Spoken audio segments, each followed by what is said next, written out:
Bisha Sakubisha Achara Omo Kutura Pusra to join Malika Jolly, Habu Hatak Pata Hekana, Koto, Edanichi of Service Motive, Kagasa Hamatoba, I have some of the top of what put up on top of your so I thought of that Motamama. So, but the panel of the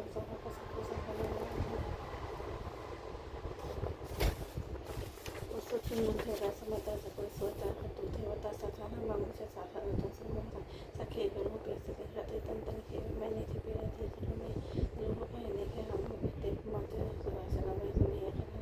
details entire to Hamana Sola Kohenta, Hamana Sola Kohenta, Hamana Sola Kohenta. So, the Secretary had a support to some Hotano to support to Sanamata also exactly how he was saying, which was it in a social as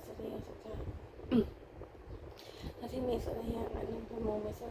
it in a social as he was that he may say and then the chorus and it in a social as he may say.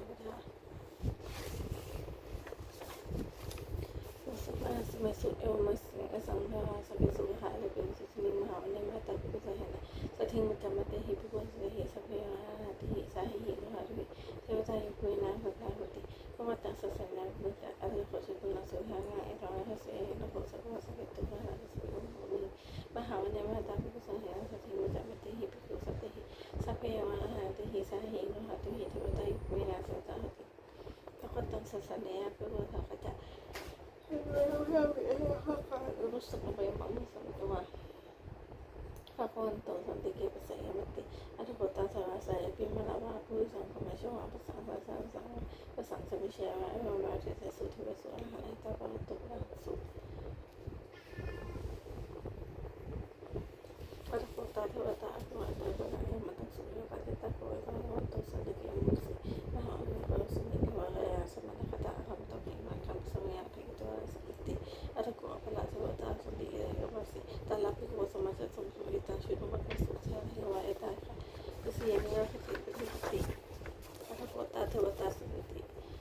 kaya kasi silang sa ilang pinakailang ko dahil dumesya dahil si mga sa kumata sa sana nakati at ako aparate wata sa bigay mamasi ikitin ang nakasi kasi sa may huwing kayo hanggang sa wakalang presanti at ako papapi mo ang matiti huwing mga pikuwi sa susunod ka so Hewatan sa tahoti at katanang sa sayagong sa kaya bidya ko ay sa ating matanangan hanto sa mga suka pero sa mga anak at mga hewata sa kahiso sa pimahan na ibigay ko sa di at katanang hanto sa mga pero sa mga na ito mga sa tapos sa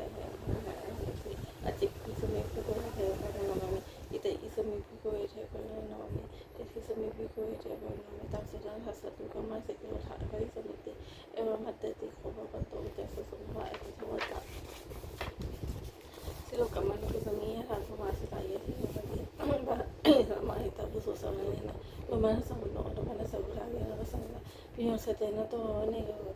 ato matayi sa hasawa kaya sa kaya tatay na siya po tayo sa punong sa sabi sa sa manuhuli na ang sama na apikisa tayo sa hasari sa tangi isa sa sama ko apikisa tayo na puti pa kaya sa pabiyaya ko yan sa ato matayi sa hasawa kaya apikita tayo na siya po yung hagi sumi kini inupo sa bota sa ka malapit na ito matoya sa nabi ko mo sa mati na siya hasahin mata ya kana no ito matoya ito na ito na hasa ito na pataka ito sa sana kaniyo ito matoya ito na ito na hasa ito na ito sa sana kaniyo ito matoya ito na ito na hasa ito na sa ito sa sana kaniyo ito matoya ito na ito na hasa ito na Pagbulo sa igo sa sana pero sa hasa kayo sa ti pagbulo sa igo sa pasusunya pula man sa nga sa ti na hati ito na so kita so na sa wala iti matoy ito mo to mahal sa bukti hakinan di sa nga sa bukti kumana adi piti mahal so kita so hasa kana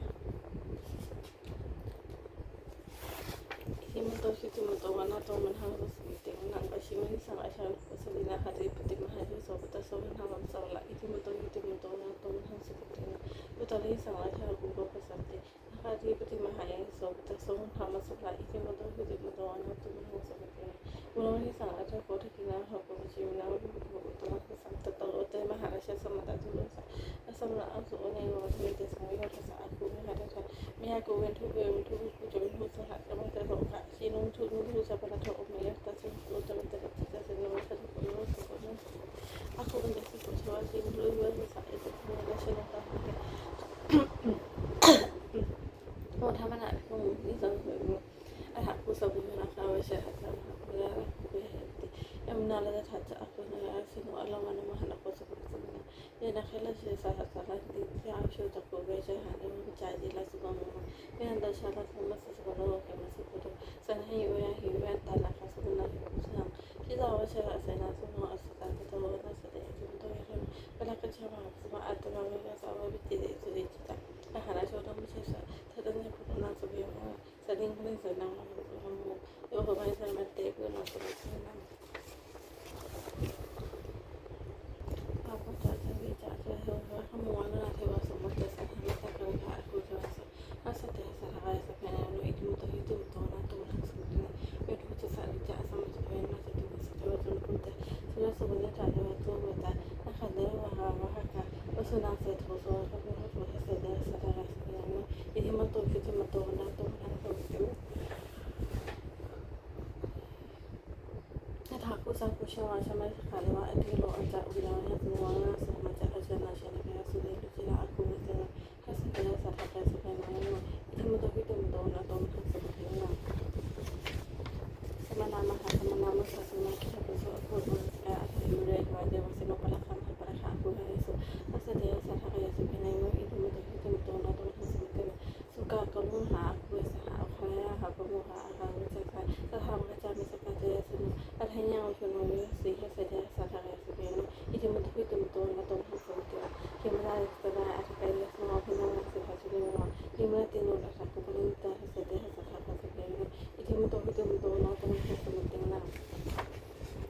Facete giovane che sapere non asciugare la fa, diciamo che ho lavorato a pronta la fa sua sta. Su pama bana to jatto to su ma sa no to to ta so ma ka sin le. Sa ha pama lo kana ma sa de tin per no chutti ma so o ye su. Ha sa ha eso la ko je ni no te ga to a fa ha to te sa phe ni te sin he no ke ma sa na a bi ma sa ma hi.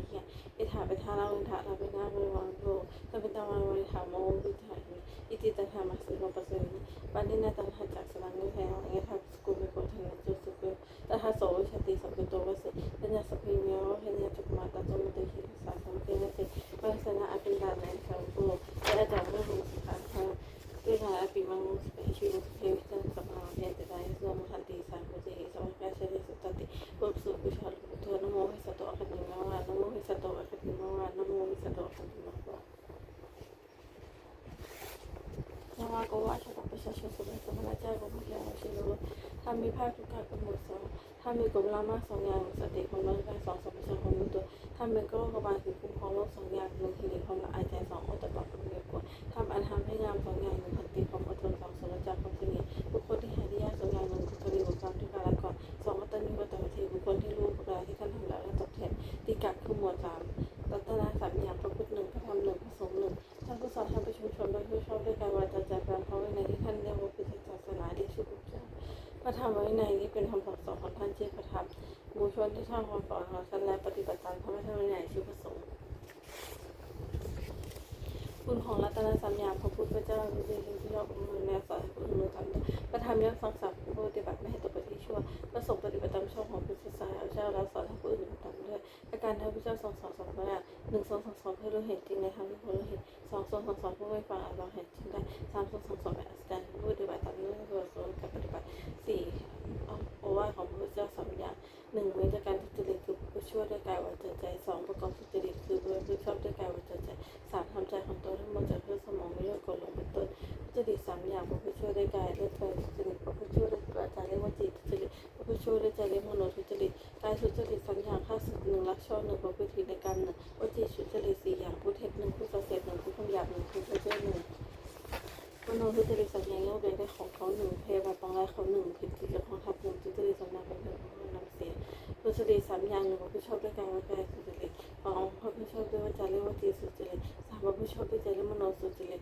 กายสุจริตสามอย่างนะจะการฆ่าสัตว์หนึ่งจะการลักชอบหนึ่งจะการพูดผิดกรรมหนึ่งวจีสุจริตสี่อย่างจะการพูดเท็จหนึ่งจะการพูดส่อเสียดหนึ่งจะการพูดหยาบหนึ่งจะการพูดวิจารณ์หนึ่งมโนสุจริตสามอย่างเมื่อแบบของเขาหนึ่งไม่เป็นแบบปองงานเขาหนึ่งให้ชอบต้องปองงานหนึ่งสุจริตสามอย่างเป็นคือคนทำคนประพฤติอกุศลมูลสามอย่างล่างหออกุศลเล็กอกุศลมูลมีสามอย่างหนึ่งคืออโลภะ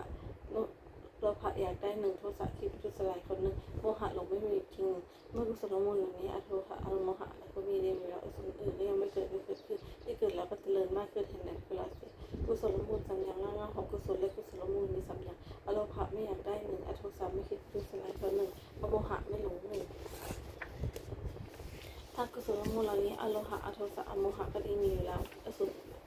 ส่วนอื่นที่ยังไม่เกิดก็เกิดขึ้นที่เกิดแล้วก็เจริญมากขึ้นเห็นทางนู้นเกิดสัตดาสัพพุริสมัญญาคือข้อที่สัตตะองค์สร้างไว้สำหรับหนึ่งทานสลายสิ่งของให้เป็นเงินผู้อื่นสองความพิชาที่ถูกอดไว้จะกลายเป็นเพียงกันสามมาตรากุฐานปฏิบัติบันดาของตนที่เป็นสุขอเป็นญาประทานคือประดับไม่มีสัญญาหนึ่งอีกสองวันสมองสีตาหูจมูกเป็นก็จะไม่ยินในร้านไม่ว่าเห็นรูปฟังเสียงลมกลิ่นเรียนรู้ถูกต้องปฏิบัติและทำมาลงจิตใจ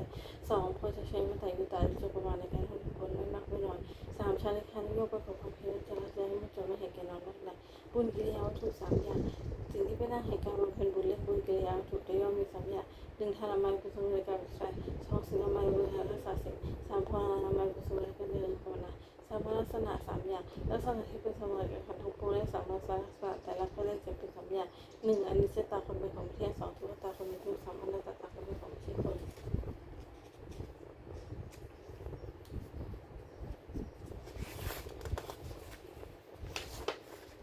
ทุกกะทุกหมดสี่วุฒิคือทำเป็นให้เจริญสี่อย่างสัพพุริสองไว้สัตว์รบท่านปฏิชอบด้วยกันวันจะเทศสัตว์ปุรุสองสัทธวัสนะคือฟังคำว่าและเคารพสามเดียวติมนาสิการติดตามให้ดีและชอบและชอบสี่ธรรมะนั้นปฏิบัติคือปฏิบัติตามชอบกระทำที่วางไปแล้วจากสี่หนึ่งเพื่อสมัยสายอยู่ตรงช่วยอนุภาสองสัพพุริสละลงจากสามอะไรนี้ที่ต้องตัวและชอบสี่วงเพลงกับคุณเนตตาเอาไปพูดได้ทำเรียนไปบอกก่อนทำสี่อย่างหรือเราเคลื่อนไปคือคนเจออคติสี่หนึ่งรับเอวเพราะไล่ใครกันเรียกสัทธคติสองรับเอวเพราะไม่ชอบการเรียกโทสะคติสามรับเอวเพราะขอเรียกโมหคติสี่รับเอวเพราะคุยได้พยาคติอคติ10ประการนี้ไม่ควรประพฤติอันนั้นของพิสุสามเณรผู้บวชไว้สี่อย่างหนึ่งอดทนต่อความสงสารไม่ได้คือบวชคำสอนการจำตาสองเป็นคนแทนประกันสองข้อออกกันหมากไม่ได้สามเพลินในการมาคุณทนในอยากเป็นสุดๆขึ้นไปสี่รักผู้หญิงพิสุสามเณรผู้หลอกเจริญแต่ตนยังไม่ยังได้สี่อย่างนี้ไม่มีได้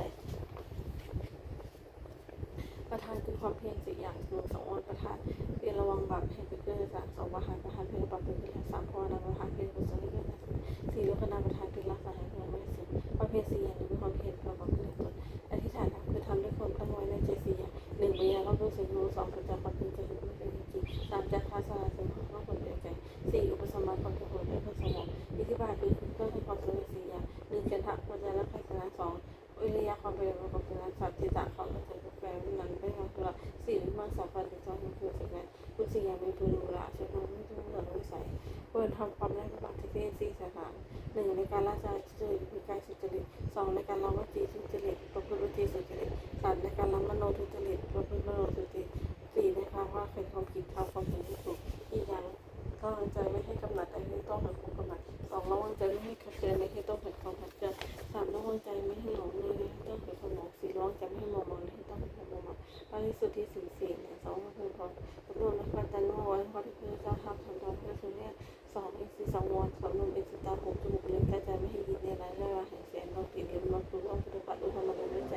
สามอาชีวะบริสุทธิ์ที่เลี้ยงชีวิตในใจที่พระบรมของพระชีวิตสี่ปัญจขันธ์นะวิจารณ์ของพระองค์ใจสี่จีวรมีทุกปัจจัยและสาระคือสัมพุทธเจ้าค่ะอรหันต์กรรมฐานสี่หนึ่งพิธันสี่เรื่องของพระพุทธเจ้าที่มีพระองค์ทรงเป็นผู้อื่นสองไม่ตาแฝงไม่จิตให้เรื่องสุนัขสามอสุภะพิจารณาร่างกายของตนเท่าหนึ่งเป็นพยานสี่มาในเรื่องของธรรมะจะมีแต่ตนกรรมฐานสี่ควรเจริญเป็นนิจ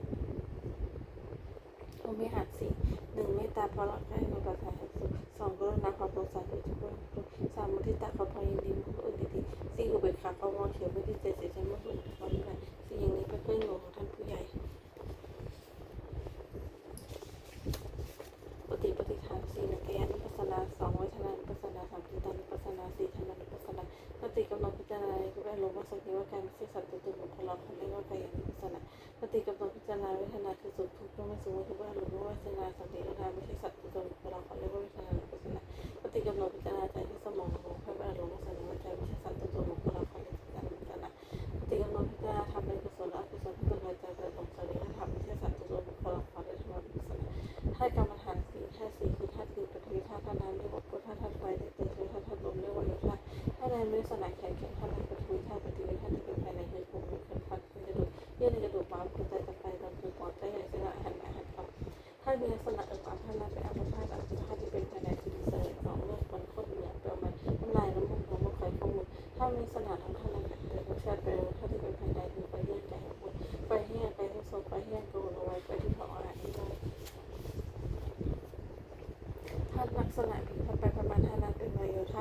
ที่เป็นภายในคือลมพัดลมบนลมพัดลมต่อมลมในท้องลมในไส้ลมพัดไปลมหายใจลมลมใจกันนี้เห็นว่าเป็นธาตุสีดินน้ำไฟลมประจุในไม่ใช่ของเร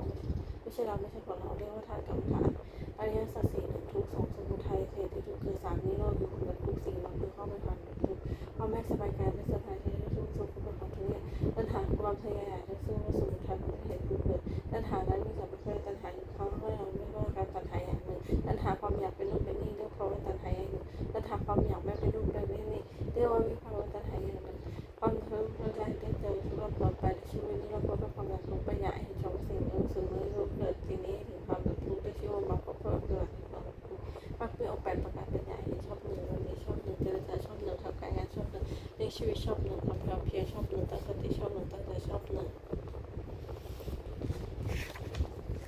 ปัจจกะคือหมวด5อริยกรรม5 1ทุกข้า2ปิทุกข้า3อรหันตข้าพระอรหันต์4หิตตุบาท5อรหันต์พระเจ้าถึงพระราชาขึ้นไป5สังฆเพศอย่างประสงค์ไปจากการกรรม5อย่างเป็นเท่าความรักสุดพระสวัสดิ์ให้พรให้ปรชิตออกผู้ศาสนาทำไม่ให้ทำอะไรค่ะอาภิญญาเวท5 1เจริญทุกวันน้อมทำเพียรทำงานไม่ต้องห่วงเด็กเลย2พิจารณาทุกวันน้อมรับความจริงไปทำงานไม่ต้องห่วงเด็กเลย3พิจารณาทุกวันน้อมความตายไปทำงานไม่ต้องห่วงเด็กเลย4พิจารณาทุกวันน้อมต้องความรักของคนเจริญ5พิจารณาทุกวันน้อมมีการของเจริญของดีดีเกิดขึ้น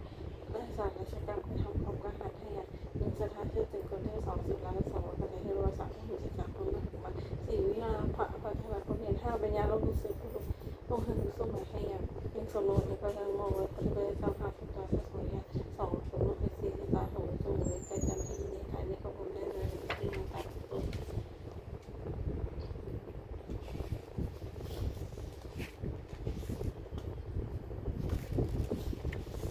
ฝากประวัติเรื่องเกิดแห่หาสีในสนาท่านความเป็นชอบพิสุทธิ์ตั้งใจอย่างนั้นต้องทำเป็นเป็นนักทายา1แสดงทำเป็นแล้วรับเป็นตัดเป็นของ2อายุความเข้าใจ3ตั้งจิตไม่ต่อปัญหาผู้ฟัง4ไม่แสดงความเห็นแก่เรา5ไม่แสดงความประพฤติตัวผู้อื่นยกตนถึงสิ่งอื่น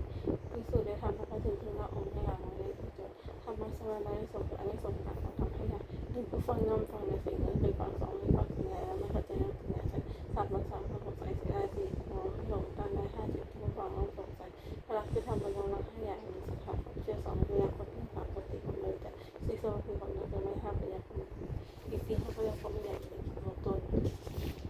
นิวรณ์5ค่ะมันจะจิตไม่ให้ผู้คนนี้นิวรณ์5ไม่ให้อย่างนั้นก็จะแค่นิวรณ์ไม่เป็นไม่ต้องใช้2ข้อและเอาไว้ในปัจจุบัน3ข้อที่7ปูดได้เป็นของจิตวิถา4ข้อคือพระรามขันธ์ได้วิจารณ์5ตกลงมันนั่งเรียนได้วิชิตจาร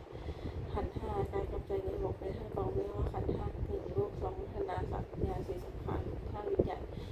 4คือดินน้ำไฟลมประจุเป็นอยู่กายนี้เรียกว่ารูปความรู้สึกเป็นอารมณ์เป็นสุขเป็นสบายกายสบายใจหรือเป็นทุกข์เป็นสบายกายไม่สบายใจเป็นเฉยๆไม่สุขไม่ทุกข์ไม่โอ้ยขนาดความจำหมายในรูปจำเสียง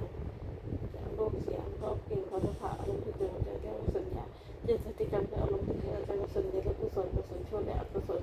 กลางไม่ดีไม่ชั่วและอัปยติเรียกว่าสังขารความรู้ในเราไม่รู้กับตาเรียกว่าวิญญาณขันธ์5เรียกว่าน้ำรูปวัฒนาสังขารวิญญาณรูปความเป็นรูปของเป็นรูปฉักกะทั้งหมด6คือเรา6อย่างนะครับพระเจ้า1ในพระธรรม1ในพระสงฆ์1ในความศึกษา1ในความเป็นประมาณ1ในปฏิสัทธา1คือต้นและปัจจัย1คือสุขของความประการนี้สารียธรรม6อย่างครับนี่เป็นเรื่องของเป็นสิ่งนี้สารียธรรม6อย่าง1ข้าพเจ้าใครทำประโยชน์ด้วยเมตตาในผู้พิสุทธิ์2ในตอนแรกหลักที่ช่วยของเราเพื่อนในพยายามพิสุทธิ์ใครพิจิตเมตตา2ข้าพเจ้าวจีกรรมและก็แต่พิสุทธิ์2ในตอนแรกหลักที่ช่วยของใครที่เราเพื่อนด้วยใจที่เราสอนพิจิตเมตตา3ข้าพเจ้าน้อมรับได้เมตตาและเพื่อนสมให้ตอนหน้าเราปัจจัยที่จะเกิดขึ้นกัน4ปัญญาที่ตนมหาภาคให้ได้เป็นสมุนของเราจะโต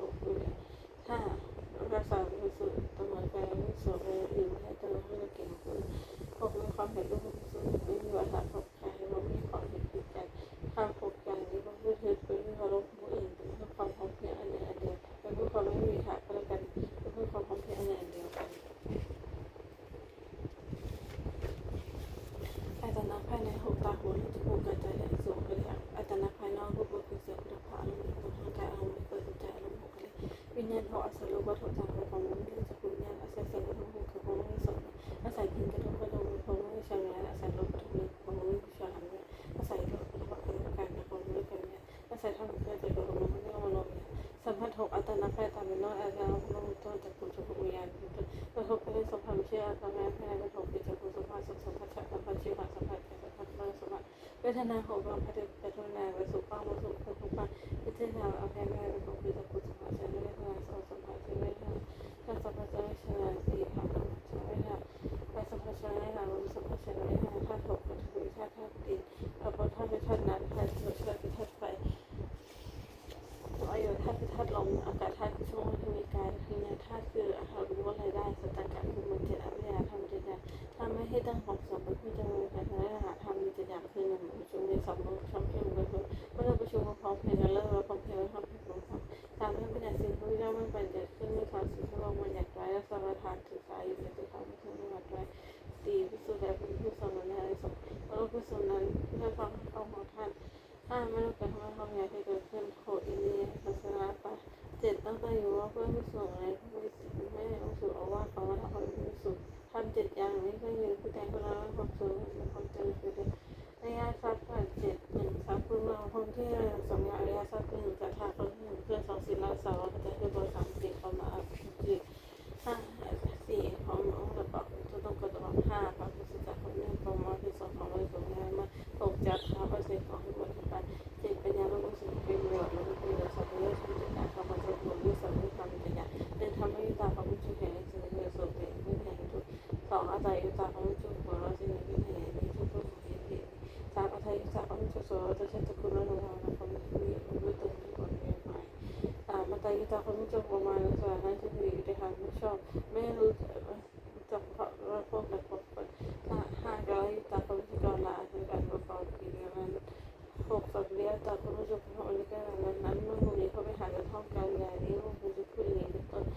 เจ็ดสัตว์เลี้ยงตาว่ารู้จักคนว่าคนนี้เป็นคนชั่วคนนี้เป็นคนไม่ดีเป็นคนโกงสัตว์เลี้ยงทำจริงของสระบุญหรือจะทำจริงกับผู้กระทำทำอะไรบ้างของผู้จะรับอาชีพแล้วคนนี้ลงมานะความเป็นคนเฮียนคนหรือบางคนบางคนเรียนยาสองจะคือสารสิ่งที่ต้องมีสารสิ่งที่ผู้อื่นสามจะคิดสิ่งใดก็ไม่คิดเปลี่ยนบางเพื่อนสี่จะคิดสิ่งใดก็ไม่พูดเปลี่ยนจนเพื่อนห้าจะคิดสิ่งใดก็ไม่เปลี่ยนแต่เพื่อนหกมีความเห็นชอบทำดีได้ดีทำช่วยได้ช่วยเจ็ดให้ทานด้วยความลบเพื่อส่วนของตัวทานผู้เราทานด้วยทางเสียผู้ชมเจ็ดเป็นสติความรู้และสองสวิตช์สองข้อสามสามเนี่ยความเพียรสี่เป็นที่ความใจห้าเป็นสติความสงบใจ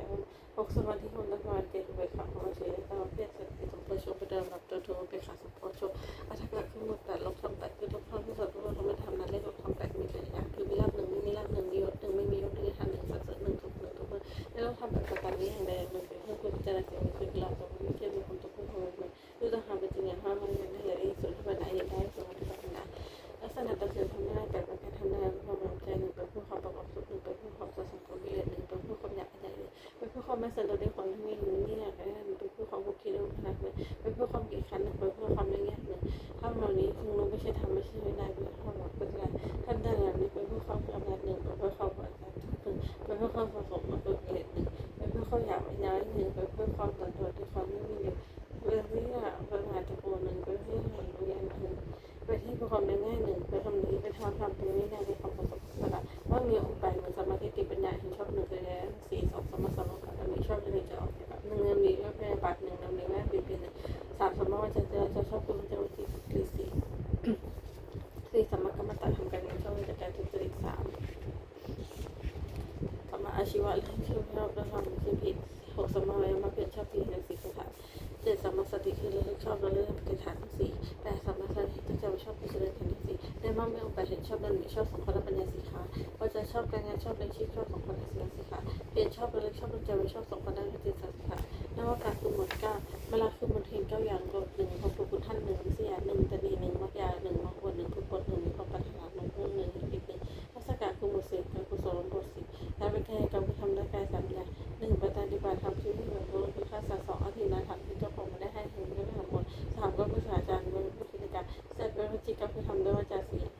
สี่มุสาวาทำผู้เทศห้ามุสาวาจาผู้เสด็จหกคนสวาจาผู้นำเจ็ดสองคนของผู้เจอสัต เป็นมโนกรรมที่ทำด้วยใจสัญญาอภิชาไม่อยากได้ของเขาก้าวไปกับว่าของลายของเขาสิบวิชัยสี่บุจะขอทำกุศลก็มาบุสิบจะเป็นขยายวางพาราไปฟังแล้วทำเลยสัตว์โลก2 อาทิตย์ทางแล้วไม่รู้จะขอไม่ได้ให้คุณตามก็ไม่สัจจะแล้วมีไม่ได้รับผลใช้ว่าจะวิธีกรรมจะทำไม่ว่าจะเสียสี่มุสาวาทาไม่รู้กับเทศาพุทธวาจาแล้วไม่รู้วิญญาณพิเศษอุปโลสวาจาวาจาไม่ได้ตอนนี้ต้องพูดนะเจ็ดสัพพะปะปะทำไม่รู้จะกับผู้เป็นจะเป็นโลกกำเลยทำได้ใน3 อย่างแต่อภิชาไม่รู้แรงนะคะแล้วก็เอาเปรียบแบบเปรียบแบบมาสิบสามารถที่จะให้คนของกรรมจำสิ่งอย่างมันทำเป็นคนเลยคุณกิริยาถูก10 อย่างหนึ่งทำมันเป็นส่วนในการบริการ2สิ่งมันไม่ให้เราสักสิ่งตามพลังมันเป็นส่วนนั้นเสียไปให้มันเป็นส่วนในการพูดกันที่ถ้าไม่ใช่มันเป็นส่วนในการที่พอเจ็ดปฏิวัติมันเป็นส่วนในการเจ็ดวันรู้นะมันเป็นส่วนในการเป็นส่วน8ทำหน้าส่วนในส่วนของมัน9ทำหน้าส่วนในส่วนการแสดงธรรม4ที่ชื่อฟังเราเป็นไทยให้ตัวทำที่มันไม่ใช่เป็นเรื่อง10 อย่างหรือมันไม่ใช่เรื่องแล้วว่ามันเป็นอะไรการทำงานแล้วความเพียรนั่นแหละ2มันไม่ใช่เป็นอะไรนะชื่อเป็นอีกให้ของเด็กแม่3มันไม่ใช่เป็นอะไรนะการการเจริญที่ว่าความดีที่มันไม่ใช่เป็น4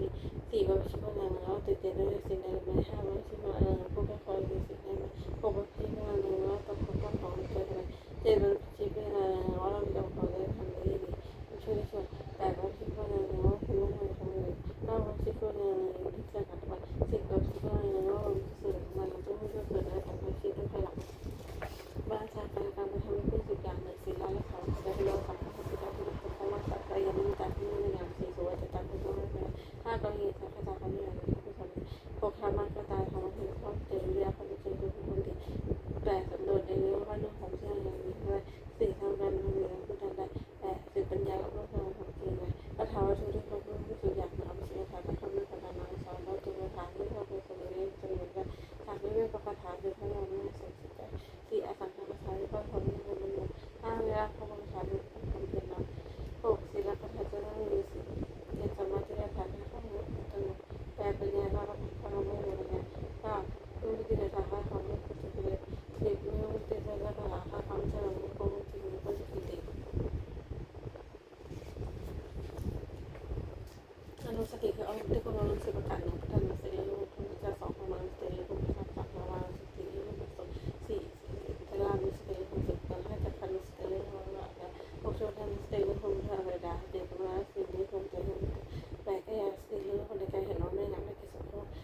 9นับเป็นสติของให้ต้อง10เวลาเสรีรูปนิพพานคือเรื่องลงตัวไปกินในแต่กระบวนการเลยเป็นกิเลสที่เพื่อสมอง16 อย่าง1วิสมรสพระโลกเป็นสมบูรณ์ของเพลิ2โทษสัตว์ไล่การ3โกหกของ4คุณธรรม6ก็ได้5ว่าเขารูปนะ6ปาฐะที่เสมอเพื่อนได้7อิสลามก็ได้ก็ได้เฮียอยู่ได้8ก็ได้9มายามายาคือก็ได้3เลยไม่ได้โอ้10ก็ต้องถามก็ดื้อ2 3ล้างผ่าตี3มานะถึงตัว14อติมานะดูบิน5 10ก็ไม่ทำของ16ก็ไม่ขัดเลยปกติก็ได้ทำแบบนี้คือประกาศสติปัฏฐาน4สมมุติปัฏฐาน4ที่ไป4 5พละ5คนชม5น้องลืม8ที่เป็นเรื่องการทำเป็นอะไรคือข้อหมอ4 อย่าง1ปัญญารูป2ทีนะคะที่พอไม่ได้ให้มวย3ต้องมีใช้การพิธีการ4มุสาวาทก็4 อย่างไม่ได้ผลสุดเลยเป็นมดทุกที่หาย4 อย่าง1เขาเป็นนักเรียน2เขาเป็นนักเรียนสุรา3เขาเป็นนักเรียนการขนาด4เขาเป็นช่วงนี้เท่า4ประการที่คนคนที่หายนี่เขาเป็นคนไทยและสัมปทานที่ผมได้ความหมายของสิ่งที่ดีในการศึกษาเราเรียนในการทำงาน2อาคาสัมปทานที่ผมได้การรักษาที่รักษาเพื่อปัญหาได้ความหมายการตามวิทยาฐานนั้นที่ผมได้รู้สึกไม่ได้3ก็เรียนในวิชาการข้อมูลเดิมของเรื่อง2สิ่งวิชาเรื่องความรู้ความรักอยากได้เป็นเพื่อนสบายนะสามารถให้อ่านตรงกันเป็น5อย่าง1ประธานสัมปทานของสถานที่ช่วยเหลือเพื่อทำดีดีของช่วยที่2สิ่งที่สัมปทานของได้เสียงรู้สาวใจในการนี้3ได้ก็สัมปทานของด้วยว่าการเป็นเจริญผู้4ปัญญาสัมปทานของด้วยปัญญาวิจารณ์ของผู้ไม่ได้ประโยชน์คือแต่เรื่องคือจะเป็น4พวกเหมือนกับรอบ2ที่จะพูดซ้ำตัวที่จะพูดซ้ำได้ข้อ4ของผู้นั้นไม่ใช่มีคนจะมีคนของ1 คนตอบว่ามีลักษณะ4คิดจะได้แสดง2คิดได้มาก3เมื่อเพลิงเอาเปรียบเพื่อน4คนเพื่อนเห็นตัว2คนเดียวจะพูดมีลักษณะ4นี้แล้วของเราใส่2เอาคนที่มันบางกระแส3ต้องบอกว่าในหันเรื่องใน4ออกมาพูดในต่างคนถูกจะมีลักษณะ4ใจชอบตัวใครตามต่อใจดีก็ใครตามต่อตัวแล้วเสียบางตั้งนะต่างคนต้องช่วยในหายสิขายในลักษณะ4ในเทปคนเดียวบาง2แค่คนที่เป็นสายคนช่วยมาเป็น4แค่คนได้คนละที่แท้4คนมีคนละ1ตัวคนประโยชน์ที่ความรักใคร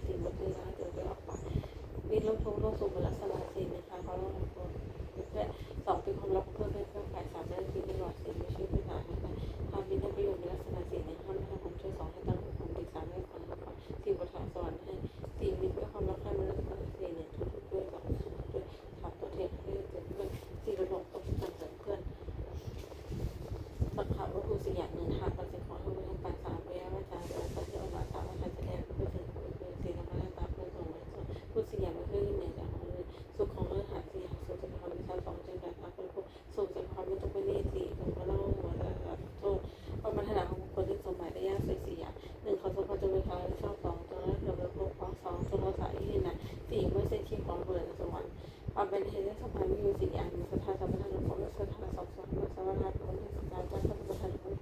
สี่เป็นยาสัมปทานของด้วยเป็นยาคนเอามาให้จะตั้งหนึ่งไม่ได้งานเพราะสถานที่หรือมหาวิทยาลัยของเรื่องภาษาที่ข้ามคันสามคือจะประมาณในการว่าสมาธิ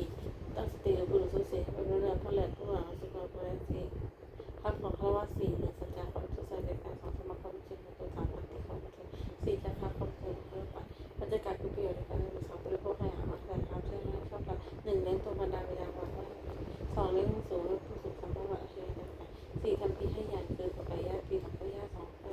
ถึงปีละทับแก่พอควายเอาไปเป็นปีละต้องมูลสัพพิถอยเป็นหลงไม่เจอความดีจะการดูแลปีละทับเกิดอะไรอยากทานสำนักผู้สอบถึง1วานาทีวันแล้ววันนี้จะการเป็นสัตว์ตัว2อาทิตย์ทางแล้ววันนี้จะของที่ให้ได้หมด3ถ้าไปสู่ฉากแล้ววันนี้จะการเป็นผู้ถือกัน4 2ทางผู้ถือกัน5สุราไม่ใช่ว่าเราจะการเดินเราสุรามาได้เป็นอะไรก็ขโมย4 5ประกันก็สั่งวิชาวันนี้ใช้การค้าขายช่วยคนขยัน1ค้าขายเครื่องประหาร2ค้าขายรูป3ค้าขายสัตว์เป็นค้าขายอาหาร4ค้าขายน้ำมัน5ค้าขายแอปปี้ก็ค้าขายให้แอป5ค้ามูลบอกผู้ปกครองเบอร์2เขาประกัน1แล้วมันเป็นสถาน2 4 3เชื่อมบุคคลถึง3วิทยากรรมเชื่อมบุคคล4ไม่หลายหาดูนักเรียนลักษณะ5บำเพ็ญดับเบิลยูสมบูรณ์สมบูรณ์เพื่อสมบูรณ์เลยให้ประกันแล้วเพื่อคนจะมาประกันนั้นจะไม่ปีสมบูรณ์สมบูรณ์นั้นถ้าการคือที่ตัวเนื้อเจอที่คือที่หน้ามันได้ดีกัน2มาคิดนาทีคือชื่อเบื้องขวาอาจารย์3ประชุมนาทีคือที่เบื้องหลังภรรยา4อุตตรทีคือที่เบื้องซ้ายมิตร5พิธีนาทีคือที่เบื้องต่ำ6วันละทีคือที่เบื้องบนพามันผ่านวันละทีคือที่เบื้องหน้าบรรดาบิดาบุรุษเบื้องแรกสถานท่านมาเลยครับต่อทางอีก2ปีแต่3บำรุงสุขุนสิ่งเพื่อตัวให้บริรักษ์สมบูรณ์5มาทลายบริบิดาบรรดาบิดาช่วยแล้วมันฮอตด้วยสถานท่า1ห้ามไม่ให้ความช่วย2ให้ตั้งอยู่ความดี3ให้เป็นส่วน4ก็ให้สมควรให้5มาสบายไว้ถ้าคิดนาทีคือที่เบื้องขวาอาจารย์ลงมือด้วยสถานท่า1ด้วยเพื่อนเรา2ด้วยความรักใช้3ด้วยช่วยฟัง4ด้วยประทาน5ด้วยโสภณอาจารย์ช่วยแล้วเราสถานท่า1แนะนำดี2ให้เล่นดี3ด้วยเพื่อนด้วยการของพา4ก็ว่างในประกอบด้วยว่า5ทางคนเครื่องหมายชีวิตที่ไหนก็ได้จาก3ประชิมมาที่คือที่เบื้องหลังภรรยาบนถนนด้วยสถานท่า1ด้วยว่าหลังเป็นนา2ด้วยไม่ดึง3ด้วยว่าใจ4ด้วยความเป็นยังไง5ด้วยให้เป็นต่างกันแล้วช่วยย่อ5สถาน1จากการงานที่2คือความพอดี3ด้วยผู้เล่นเจอผู้เสียและการว่าได้5ขยันมีใจขันคือความ4เวลาที่คือเบื้องซ้ายมีผู้รู้ด้วยสถาน1ให้ด้วยการ2ได้ให้ด้วยความเวลา4ได้ให้ผู้เล่นผู้เสมอ5ได้เป็นผู้สมบูรณ์มีเรื่องเช่นนี้มุรักผู้เล่นผู้ด้วยสถาน1และ3มีผู้มา2 3มีผู้มา3ว่าแถวผู้ใกล้4เมื่อปีนี้บุคคล5เราจะดูตรงนี้เหตุที่มันคือจะมาต่ำเบาในสถานท่า1ด้วยกัน2ได้3ได้พยาบาลกันใกล้4ได้จัดว่าให้กิน5ได้ปล่อยในสมองเป่าเรื่องชนิดย่อมพอนะคะในสถานท่า1เรื่องทำงานปลอดภัย2เรื่องงานในที่รักษาเป็นตัวในให้4ทำงานในให้ที่เพื่อน5ลงทุนในสถาน6เวลาที่คือที่บนสมรรถภาพคุณบนด้วยสถานท่า1ให้ได้ไปการประกอบด้วยเมตตา2เรื่องที่ทำคุณประกอบด้วยเมตตา3ได้ประกอบคุณที่ได้เป็นงาน4ด้วยความเกิดตัวด้วยความ5ได้ให้สถานเรื่องชนิดย่อมพอเราคนบนด้วยสถาน1ห้ามไม่ให้ความช่วย2ให้ตั้งมีคนอีก3แล้วก็ใจ4ด้วยถูกปะ5บอกฟังให้การของทางสวรรค์ให้เอาไปมุกคือชิบหาย6 1 1แล้วม2ที่มันถึง3ที่ถูกการเล่น4เด้งการพนัน5ของผู้ช่วยไป6เหตุการณ์ที่ทำงาน1แล้วมามีโทษ6 1 4 3 2ขอการวิวาท3เกิดโรค4ต้องติดเตียน5ด้วยจากไอ6 2เราหลัก2ที่มันคือมีโทษ6 1ช่วงไม่ได้3ตัว2ช่วงไม่ได้3ไม่ได้3ช่วงไม่ได้3มา4เป็นที่วาง5มา6 ผมว่าที่ความลงมาที่ทุกการเล่นมีเขาต้องมาดูที่ดูของคุณทำที่ไหนไปที่หน้าต่อของที่ไหนไปที่หน้าต่อแล้วที่ของได้นะ45ที่ไหนนั่น5ลองเช็คที่ไหนไปที่นั่น6มาเช็คที่ไหนไปที่นั่นเล่นกันคะแนนมีโทษ6 1ไม่ชนะเอลโคอีก2ไม่ชนะเพื่อนเลยไป3ทับด้วยให้หายตีไม่ใช่แค่5เป็นที่ประมาณของ6ไม่มีใครเจอแต่งงานด้วย5ของคนช่วยเป็นดีไม่เข้าแต่บางคนครบ6 1คน5ไม่เป็นหลัง2คนไม่ได้ชู3คนไม่ได้เงินแล้ว4คนไม่ของปอ5เราไม่ได้ซื้องาน6คนไม่ทำผลไม้6ที่ใครก็ทำงานมีโทษ6 1อันไหนนักก็ไม่ทำงาน2มาอ้างน้องก็ทำงาน3มาอ้างเงินนักทำงาน4มาอ้างช่วยเงินช่วยงาน5มาอ้างดีนักก็ทำงาน